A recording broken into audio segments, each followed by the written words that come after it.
have to create birds and put them in the background. Oh, wait, and that means that I'm going to have algorithms that look like natural birds, and I'm going to have somebody who animates the birds, and I'm going to have bird animation variation so that all the birds don't look the same. I mean, you get the point, right? I mean, I'm nerding out again, but you have to have just so much going on there. So think about it.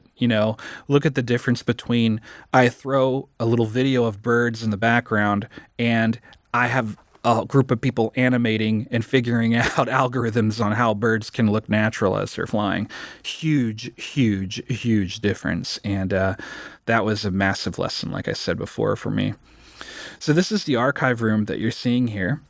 And this was a later addition to the film. A lot of our supporters. This isn't something that we put in our crowdfunder campaign that we used, which is something I'll come back to later to get the funds for the film.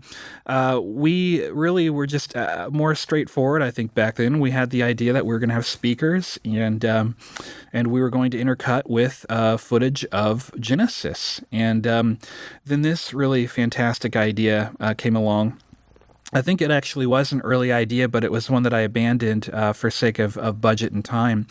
But our supporters were so awesome that they kept us funded and kept us going, and we were able to do neat little cutaways like this, where we're able to use the archive room to better explain visually some of these awesome little insights. So I guess I should probably talk a little bit about our speakers too. Here's Bodie. I want to say, you know what? I'm actually going to listen a little bit here. Let's get a reference for where we are.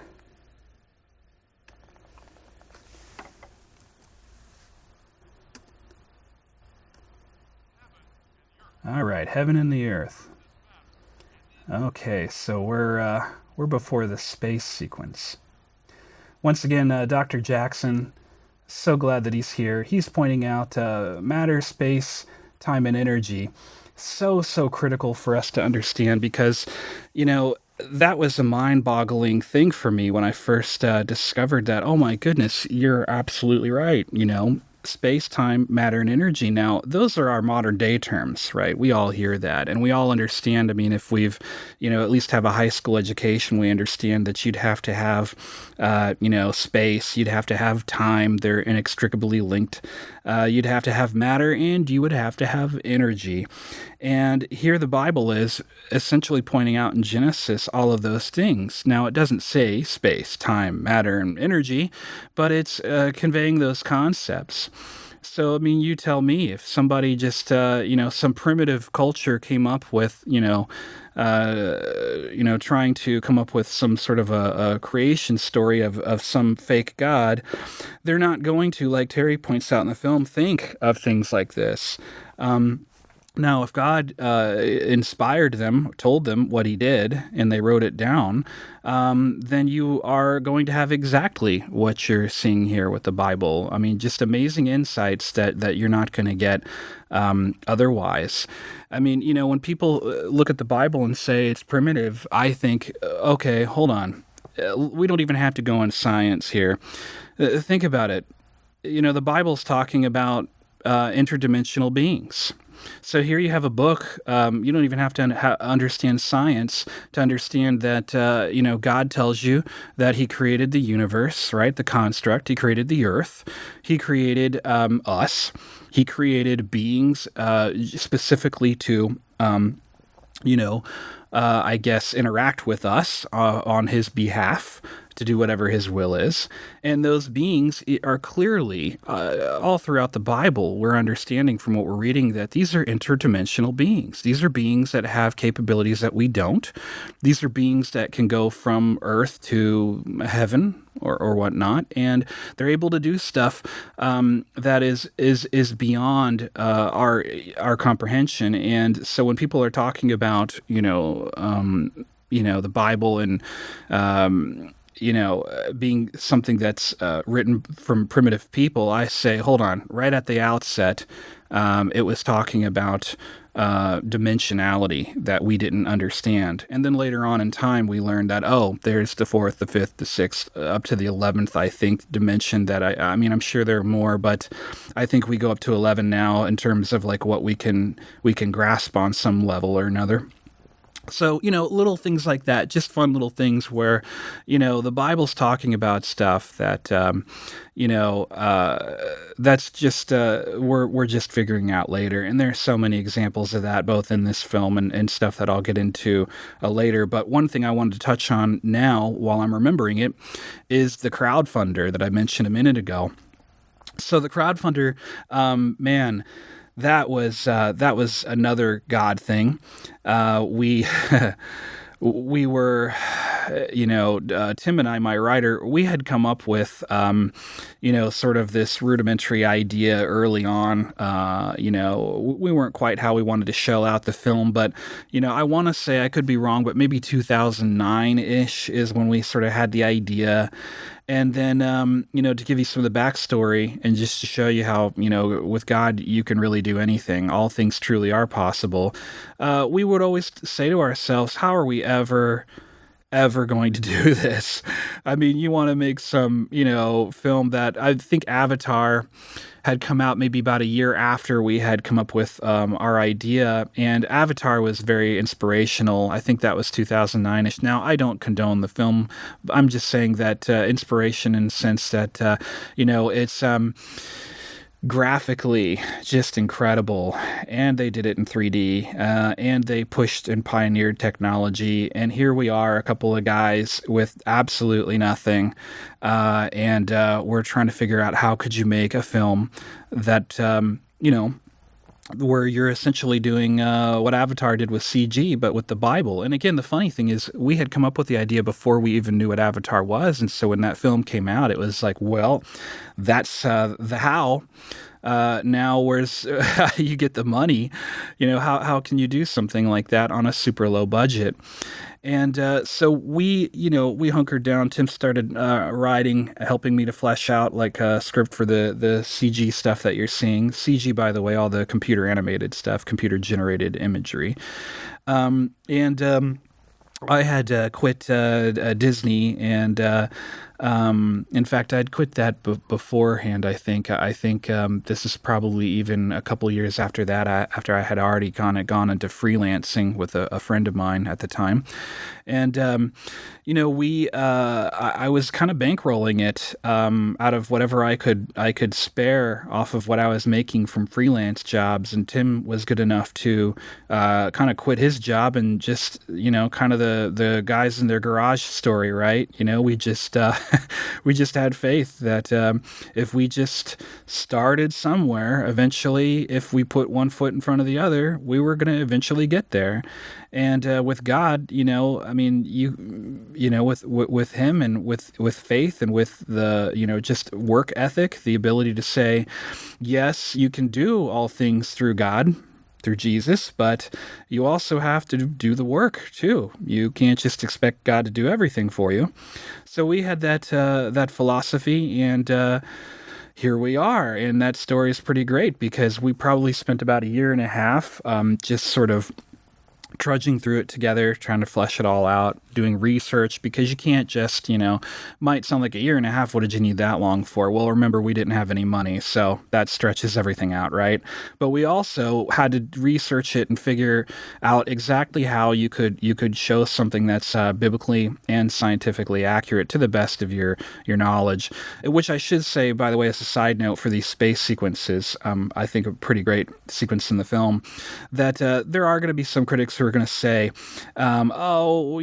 scientifically, could this happen or could that happen exactly this way? Well, please understand, I think especially with the space sequence, that we're trying to convey that God did this. We're not trying to necessarily point out any particular means. So sometimes you're going to see stuff that's just being formed on the fly. You're going to see, things that are being formed through more natural processes. We weren't there, and nobody was there. So anytime somebody tells you, I know exactly how the universe was formed, I know exactly how, planets came into existence, just stop them and say, were you there? All we can do is we can take the scientific data that we have and we can come up with our best guess. That's what a hypothesis is, a best guess at what we think happened, if we're being really honest about this. Nobody has the market cornered on exactly how things happened that they weren't there to witness, that nobody, frankly, was here to witness except for God and I guess arguably the angels. So, you know, this is just us trying to convey that, here are some suggestions as to what we think could have happened. So I just want to kind of stop that stuff dead in its tracks.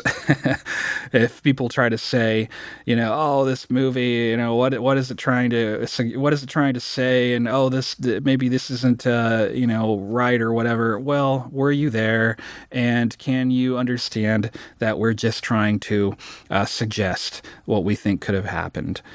So this is just one interpretation, right? It's our film. That's what we're doing with it. So back to the whole campaign thing, how we got the film going, or how God got the film going, I should say. So we worked together, Tim and I, and I eventually reached a point where I thought, okay, we need more help here, and that's when I reached out to Eric with Creation Today, and said, hey, we did this little thing called Creation Minute, which was pretty cool. Used a lot of extreme graphical visual stuff in a real condensed amount of time, just a minute a piece each episode, and he really loved how those turned out. And I said, I got something better. Tim and I have been working on, this Genesis idea, and so of course Eric loved it, and after his board reviewed the idea, they very graciously accepted working together on it and approved it. And so we teamed up with them, and that was about maybe five years ago. I'm losing track of time. That's what making a film will do to you. So moving the story along, we kick off the film, but we quickly start running out of money. It's like, this is something that's, this is ambitious for a low production film. And so I felt like God is really putting it on my heart to do one of these crowdfunder things that you keep hearing about, because around the time, I think 2012, 13-ish, somewhere around there, when I first had the idea, crowdfunding was a relatively new thing still. It had been around for maybe a couple of years, but it really started picking up traction then. And I just thought, why not? Let's try it. Who knows? Maybe we could get another 50,000, maybe 100,000 to help us with this film. And we all put together this whole campaign thing. And by the time we got to the end of the campaign, before we put it online, we were debating, well, what should we do? Should we ask for $1 million? Is that crazy? Should we ask for $500,000? Should we ask for 100,000? What do you ask for? How are you, if you ask for too much, people might get turned off thinking that's too lofty of a goal. How are we ever going to reach that? And if you ask for too little, you shoot yourself in the foot. Well, I'm pleased in a way to say that I think the latter is actually what happened. We did shoot ourselves in the foot a bit, but that's all right. I believe we asked for 150,000, thinking that was an achievable goal. And in 16 days of a 40-day campaign that I think later got extended, in 16 days, we had $150,000. And we're like, okay, we should have asked for more. We should have asked for more. And we went from a budget that we figured could just help us barely eke by and put something together that we thought would work and do the job and even be nice, but nothing like what it is now. And because of the success of that, I think by the time we got to the 40th day or something, we were already at 250,000, so $250,000. And that's when we thought, Eric and I thought, all right, we're switching gears. We're not going to do this little, eke buy thing. We actually know now that we could raise maybe $1 million for this thing. And so online, we switched gears and we tried to ask our supporters to come back around and help us. And we're really going to do this. And we set an initial goal of about an $800,000 film, which we figured was the minimum to actually get the film to kind of look the way it does now, the way that you're seeing it, to be the kind of experience, to have the 3D, everything. And thanks be to God and to our wonderful, wonderful, amazing supporters, we got there. And it's an amazing experience to be sitting here doing the commentary right now, thinking, thank you, Lord, we're here at the end. I mean, this has been 5+ years. Yeah, I mean, if you want to count the research and development and the writing and all that stuff, I mean, you're probably looking at 7 years or so. And here I am at the end of it, and it's just a surreal moment for me. So that's sort of like the story of how we did it. Lots of little fun facts throughout the whole campaign experience. That was so great.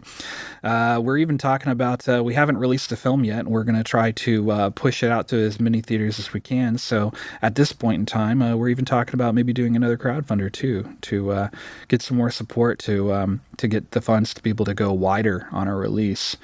As Christians, obviously, the more people we can get to see this, maybe the more people we can show the truth to, and we can wake people up to the reality that not everything you're taught in school is true. Not all of your history books are correct. Not all of your science is accurate. And beyond all of that, of course, is what does it ultimately lead to?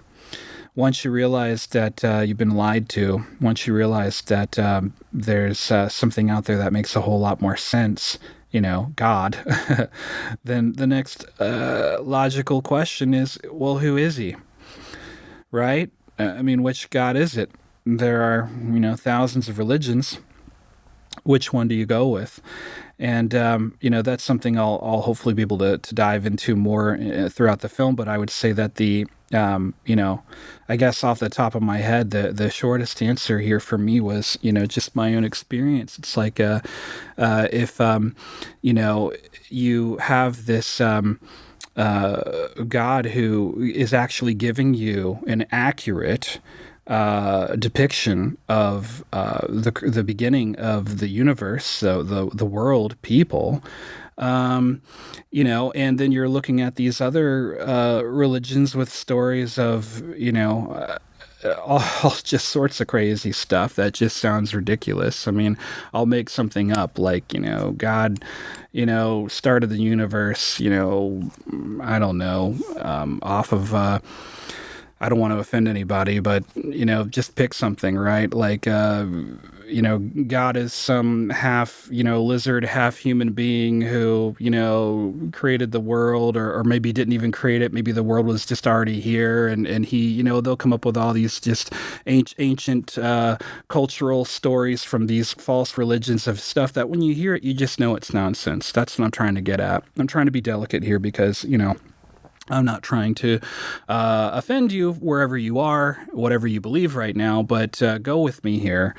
Whatever it is, when you're reading the Bible, you're reading the story that sounds like what, if there was a God, he would say. It's not any of this fluffy, weird stuff, that just has all this make-believe garbage in it that you just know, oh, that sounds like a fairy tale, like, I don't know, Greek mythology, right? Like Zeus or something, some God comes down and he, mates with a woman, which I'll get into a little bit of that later because that's actually pretty interesting biblically what the Bible has to say about those stories. But here you are, you're dealing with, at the beginning, you're dealing with a God who gives you a very simple explanation of how he uh, started everything. And it makes sense. And he gives you the order of it. He lays out the events. He lays out the timeline for you.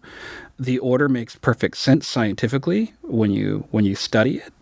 And I just remember when I was first grappling with if there was a God, and is it the God of the Bible. That's what that stood out to me so well, was that I mean, if there's a logical God who created this logical universe, sort of like what Chad says, a rational God who creates something rationally, then this sounds like exactly what you would hear.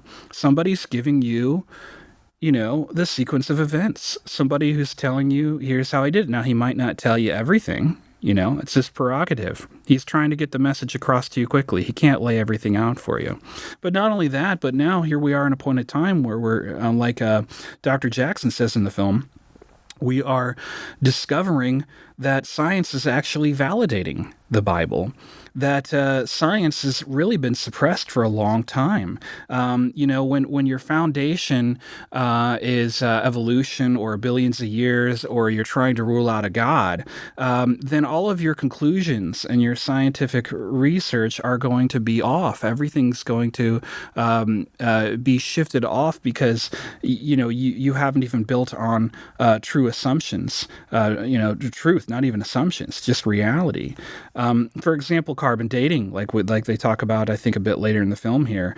Carbon dating, it's like, so when you give them two samples of the same thing, and one sample says it's 400,000 years old, and another sample says it's 40 years old, right? Well, something must be wrong, with the machine, or there must be something wrong with the way that the answer can never be, well, that's because, you actually have a false dating method. Right. I mean, like, in other words, like, for example, like the T-Rex bone that we see in the film, when you find bones of the Tyrannosaurus Rex, and you still have tissue and blood, you still have things that, up until that discovery, everybody would have said were impossible to find, that they would have, fossilized, petrified, would have, dried out, millions of years ago, and you're finding it today, but you're claiming that the dinosaurs died out, so many X number of millions of years ago, then instead of the logical conclusion, again, getting back to logic, right? A rational God, right? A rational world. Instead of coming to the conclusion that, maybe our understanding is wrong, right? Maybe our foundation's wrong. Maybe it's not millions of years. No. We know it's millions of years. We know the Bible's not true. We know all of this creationism stuff isn't true. So there just must be something wrong. The samples can't be right. Or maybe if the samples are right, let's try to find another explanation.